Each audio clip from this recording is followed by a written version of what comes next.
Hi everyone, and welcome along to the latest instalment of This Racing Life, where this week we begin the build-up to one of the most famous meetings in the calendar, the Qatar Goodwood Festival. Here's what's coming up. I've mentioned the Sussex, mentioned the Nassau. I'd rather win the Goodwood Cup than any other. Trigger loved Goodwood, and I said the last Goodwood Cup that he won, I've never seen people running to the winners' enclosure like it. It was just so emotional, it was amazing.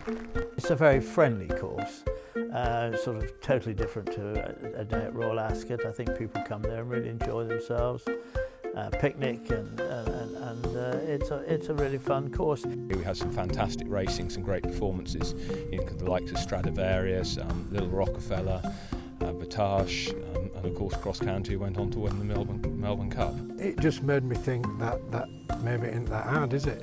If an horse like that can go do that, and you're just thinking, it were a bit like a dream watching it on telly and just thinking, God, I can't believe that's just happened.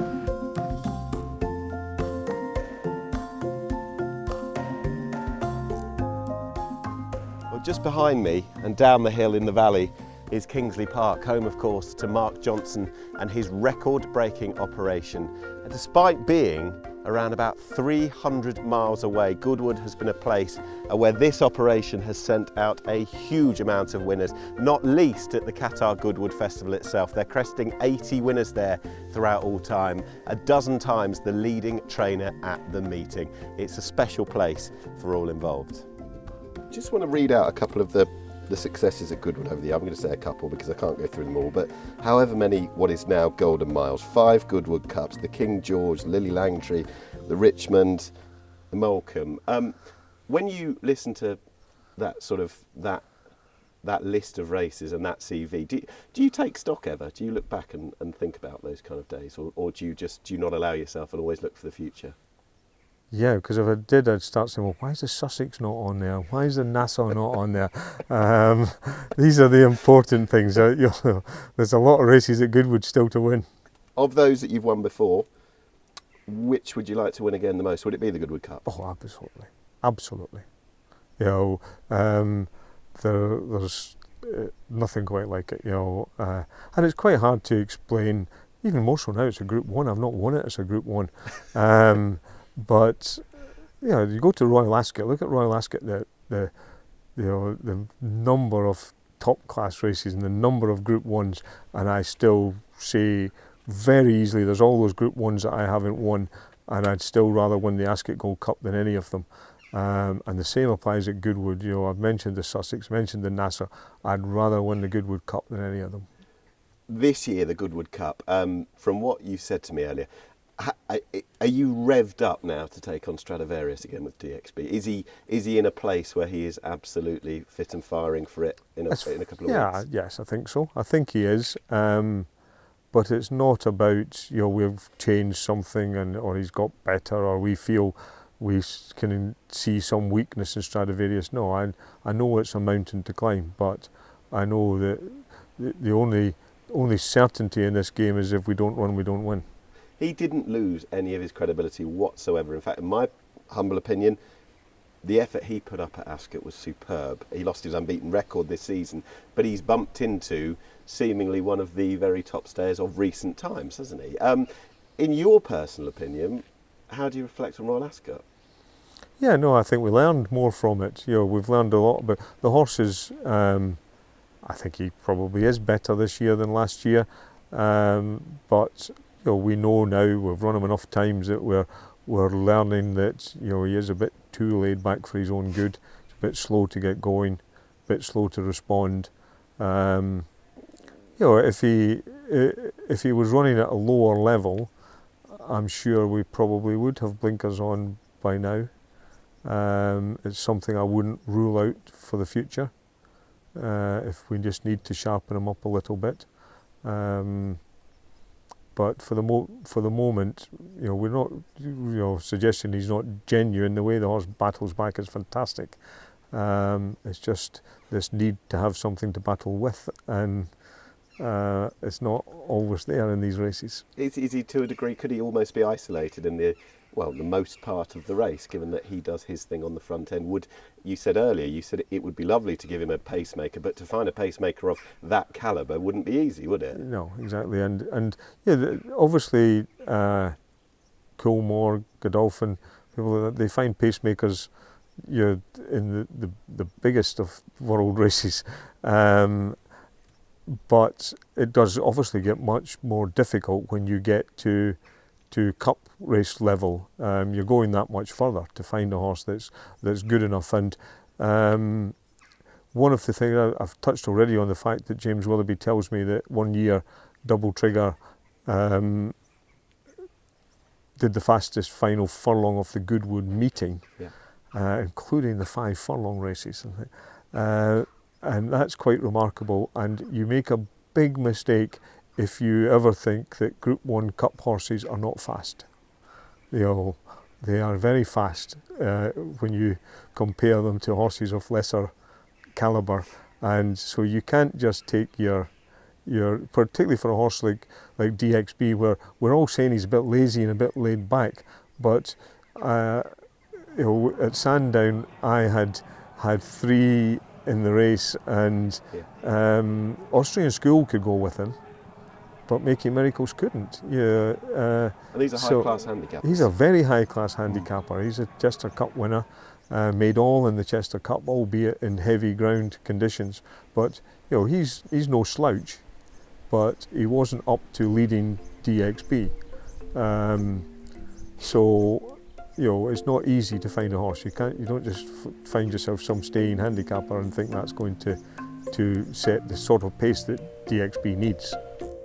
Mark Johnston's wife and assistant Deirdre has been present for many of the team's big successes on the Sussex Downs over the years, and she has selected 3 of her favourite winners. I think Lucky Story is definitely right up there, because I rode him a lot at home, and I suppose quite a lot of the horses that I talk about a lot are horses that I have a real affection for because I've ridden them a lot. But he was a very special horse, and I'm seeing we sponsor the retraining of racehorse class at the Yorkshire Show, and a lot of his progeny are winning in the show ring because they're just such gorgeous horses, really amazing temperaments and really lovely physiques and top line and things, and he was a brilliant racehorse, and I'm still seeing his progeny around, even though he's not around anymore, which is lovely. Who is in at number 2? I think that has to be Shammerdal.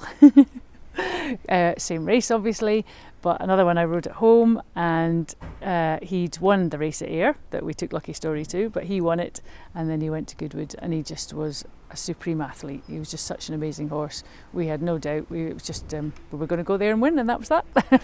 Mark actually said to us earlier, he said it's very, very rare. Only a couple of horses in all that you've had here have given the sensation that this horse was going to go and win come what may. Was there a real sense of that throughout? Yes, yeah. Before he went to Ayr, before he went to Goodwood, and before he went to Newmarket and won the Dewhurst. It just, that was the way it was going to be. What made him so brilliant? He was very straightforward, worked beautifully, just everything was matter of fact, just got on with the job, just went faster than everything else, but in a very easy and matter of fact manner. No fuss about it all, and did the same on the racecourse. Were there some sort of rather big smiles on around at the time, because I suppose that he was winning in July 2004, which comes a month or so after Attraction had swept everything before in a couple of guineas and indeed Royal Ascot. Was that a real sort of special time? Yes, yeah. You have to really savour those times, because they're rare, and you really appreciate them. And when you get a good horse or 2 good horses coming along like that at the same time, you just can't believe your luck, and you just have to really appreciate it and enjoy it while it's there. I think I can guess this one, but number 1 might be a stayer. It is. You just couldn't get away from it. I mean, he won 3 Goodwood Cups, and the race with it, and he's not a horse I rode. I wasn't good enough rider when he was around. I had to work my way into the position of riding these better horses, and the race with him and his brother Double Eclipse was just unbelievable. It was just, just Trigger loved Goodwood, and I said the last Goodwood Cup that he won, I've never seen people running to the winner's enclosure like it. It was just so emotional. It was amazing. Was it almost did he almost feel like he had a sort of public perception by then? Do you think by the time he was winning his third and final Goodwood Cup, he'd almost become a bit of a public horse? Oh, absolutely. I mean, for quite some time before that, the previous year, I would say, I mean, he just had a massive following. He used to get, well, you know, congratulation cards, you know, with the envelope was to double trigger. I mean, all sorts of things. People would come up with boxes of polos to give to trigger. I mean, because he was, you know, the staying races, they take such a long time, everyone can really enjoy them. It's not like a sprint where it's all over in just a minute. And he was around such a long time. He won 12 pattern races. He was just incredible. Sussex man Guy Harwood enjoyed a tremendous training career as he reflects on some of his memorable wins at glorious Goodwood in the company of Steve Mellish. It's a very friendly course. Sort of totally different to a day at Royal Ascot. I think people come there and really enjoy themselves, picnic, and it's a really fun course. It's a difficult course. I mean, it doesn't suit everybody, that's for sure. Did you take that into account? I mean, I was looking at 116 winners at Goodwood and more than 30 winners at the glorious meeting. Were you careful about who you ran? Did you have a good idea who would act on the track? Because it's, as you say, it's a pretty, along with Epsom, it'd be one of the more difficult tracks in the country. Well, really. I think one always wanted to have runners at Goodwood. Most of the owners did, and so therefore one used to take a chance sometimes. You weren't sure, but there was probably far enough into the straight for them to get over coming down the hill there. I don't think one did really try and tailor the horse to not so much as Ascot, where, you know, I mean, six furlongs is like 7 at Ascot, or 5 is like 6 at Ascot in a way. So you were always tending to run horses that suit. Ascot was very much a horses for courses. Right, more than Goodwood. More than Goodwood. I've always believed that jockeys are very important at Goodwood. I think some jockeys have excelled there. Yes, there's no doubt that some jockeys ride Goodwood much better than others. The great thing at Goodwood really is to make sure that you've got a clear run. I mean, you need a jockey that's thinking well ahead. Yeah, absolutely. Those that try to arrive there at the last minute are nearly always in trouble. You won the Sussex Stakes twice. Roussillon's the first one, and I remember Roussillon really well because the first year he ran the Sussex Stakes, he didn't win. He was second to Chief Singer, another really, really good horse, and you came back the following year and won. But can you remember both races clearly? Yes, I can. And he was a bit unlucky in the first race. I don't know quite what happened, but I have a feeling he got blocked. I think he should have won both, quite frankly. Yeah. You seem to, I don't know if it was intentional, you seem to do things differently. The following season you ran a pacemaker. Did having a pacemaker help him? It was absolutely essential. Greville in the I thought he was a really good horse, and I ran him in the French Guineas and we got left, and then I ran him in the Irish Guineas. I think there were 6 or 7 runners. There weren't many runners, and he finished 4th or 5th, and I was really disappointed. I couldn't see him getting beat. And Greville came in and said, Guy, this horse won't be a good horse until you have a pacemaker for him. He needs to come off a fast pace. He has one terrific turn of foot, but he said you can't produce it unless there's been a fast run race. So I said to Prince Carl, because Prince Carl had said to me, what do you think if I ask you if you've overrated my horse? And I said, Greville, I said one thing. I said, how much do you want for him, sir? But I said, Greville says that you must have a pacemaker. So we had Cataldi, who won the Lincoln, and finished 4th in the Champion. So it was a really good horse. So they couldn't ignore him, and he became the pacemaker. And Roussillon never got beat with the pacemaker. That is the key, isn't it? Having the pacemaker's got to be good enough for horses not just to say, okay. They couldn't let him go. Yeah. They couldn't let him go. And he'd settle well. He settled well in front. Oh, Roussillon. Yeah. Roussillon settled really well. And I mean, just sat and sat and sat. When on the gallops, when you did a bit of work with him, you know, you'd have a pacemaker for him in a 4 furlong spin or whatever, and I mean, he would pass him in 2 strides. You just didn't see it happening. It was so terrific acceleration. Talking about terrific acceleration, you won it again 3 years later with a tremendous 2-year-old beforehand, Warning, who won the Richmond here at 2. Yeah. And things didn't go straightforwardly at 3. No, he got infection before the Guineas, unfortunately, and he was never. I took a long time to get him back. I mean, when you get rhinopneumonitis, it's a long term to get them back to themselves. But he came back. He won the Sussex, didn't he? Yeah. But it was a long haul to get him to bring him back to his best. What was Warning's main strength? He was just a very good horse. He could ride him anyway. He wasn't. He didn't need a pacemaker to win. He was quite capable of taking a race by the scruff of the neck and never mind what pace they went.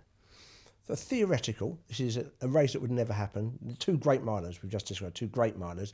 You also trained Lear Fan, who was a tremendous miler, third in one of the great Guineas, and both before and after proved himself a fabulous horse. And obviously Dancing Brave, who I know went on to be a wonderful middle distance horse, but was pretty impressive in the Guineas. These four line up in a theoretical race. Who does the trainer think would have won at a mile? All on their day, on good ground. Well, that... I think, I mean, Dancing Brave was a true champion. He was a true champion at any distance. The remainder of them, the other three horses you talked about, were all champion milers, but they were specialists. So asking me which one would win is not really a fair question. No. Who was the best horse was out of doubt with Dancing Brave, because he was a champion at all trips. Roussillon, probably in a fast run race, might well have been the best. But I wouldn't have been a bit surprised to see Dancing Brave beat him. Ed Arkle has taken over the reins as Goodwood's clerk of the course from Seamus Buckley, and with one Qatar Goodwood Festival under his belt already, he tells us where his connection with the racecourse first began. First association with Goodwood was probably 2005, I think, coming to saddle a horse for John Dunlop when I worked for him for a couple of years, which was great, very happy memories of that. And then I came back probably 2007, 2008 to help Seamus for the big week, and it went on from there. Were you, back in those earlier days, were you considering a career in racehorse training? No, always wanted to come into the racing admin or clerk of the course type job. But I was given some very good advice by somebody who said, you've got to go and work for a trainer for a couple of years and you should see that side of the business. I very naively thought I knew what training was all about and sending horses up gallops and feeding them, and that was about all there was to it. And actually that was some very, very good advice from Charlie Moore. Everybody's always under pressure, and there's been a lot of chat about that recently, but certainly knowing the way it works from the other side helps. And also, I was a pupil assistant there, so I spent quite a lot of time with the lads, and hearing what they said about racecourses and what upset them. We're never going to be able to make it absolutely perfect, but certainly trying to do things to make stable staff's life easier and hopefully help the trainers and the owners as well is got to be a good thing. What would you have learned from your time as understudy to Seamus Buckley? Got probably too much to mention, really. Seamus was great. He gave me so many tips and pointers, and I think it's very different going from running smaller tracks to big tracks, and especially a big meeting, 5-day meeting. I think that was probably my biggest surprise. I'd done a 3-day meeting at Brighton, but a 3-day meeting at Brighton, with all respect to it, and the 5-day meeting at Goodwood are quite different. But how you manage that surface and what goes on over 5 days was certainly good advice from Seamus. What makes Goodwood unique from a clerk of the course's point of view? What are the unique challenges of running this place? I suppose really the same we always say, is keeping the ground in the best condition. On top of the South Downs, on basically straight onto chalk and with a wind most of the time, and in one of the driest parts of the country, it's just keeping the water at it. You can see the irrigator going in the background at the moment. They've been going for about 3 weeks already, and they'll be going non-stop, looking at the forecast right through to the festival and probably most nights during the festival. But it's a big area and it dries very quickly. In some ways, Goodwood's almost a little bit more forgiving because it will just take the water so very well and it goes straight down through into the chalk.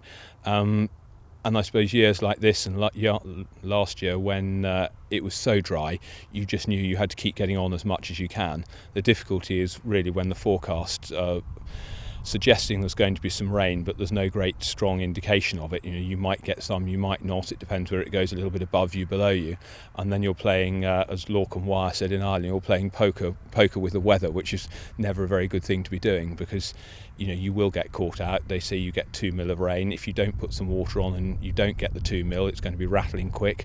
You put a little bit of water on, you get 5 mil instead of 2, and then you've turned it. So it's always tricky, but as I say, Goodwood can be a little bit more forgiving, and it will take the rain quite well. Do you find yourself sort of thinking, oh well, what would Seamus do in this scenario? No, I think Seamus and I have much the same opinion about watering, which I'm not sure pleases everybody, but you've got to get plenty of water on this place. It dries so quickly.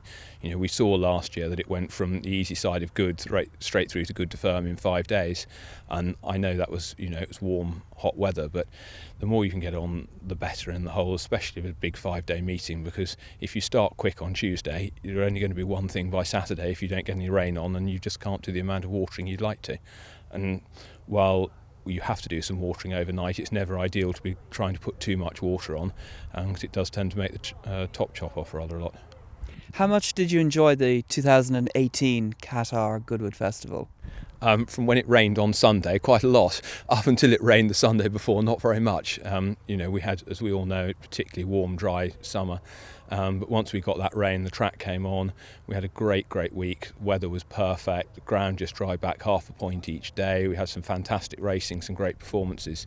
The likes of Stradivarius, Little Rockefeller, Batage, and of course Cross County went on to win the Melbourne Cup. And he was the only horse that got anywhere near. Well, he was the only horse that got to standard time and beat the track record in the process.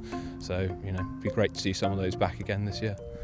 Until recently, Roger Fell's Arthington Barn Stables was home to a number of trainers, including Group 1 winner David O'Mara. Since then, Roger has taken out his own trainer's licence, and the steady stream of winners has continued. I did it because you get a trainer and he comes along, and so the whole scenario is seen as the trainer. Well, it's not the trainer as such, it's the people that back him and the staff and everyone works here. But the problem is the trainer says he's going, everything goes. So I just thought to myself, I can't do with this happening again. So until the moment's right when I want to retire or whatever, it has to be in my name, and then it can't go, and it's not going to go to my head in fame, so, or winning races, whatever you want to call it. So there you go, that's the situation what we're in now. And that was, 3 years ago? Yeah, a bit less really, yeah. Not been bad, has it? Yeah, reflect on some pretty good days. There's a lad here called Sean who's been here nearly enough since day one, and he's loyal, he's brilliant really, and he will take over eventually. We're just trying to work out how, where and when. He's good with horses, he's good at getting an horse fit to go to races, looks $1 million, so that's the biggest thing. He helps with entries, we do entries together.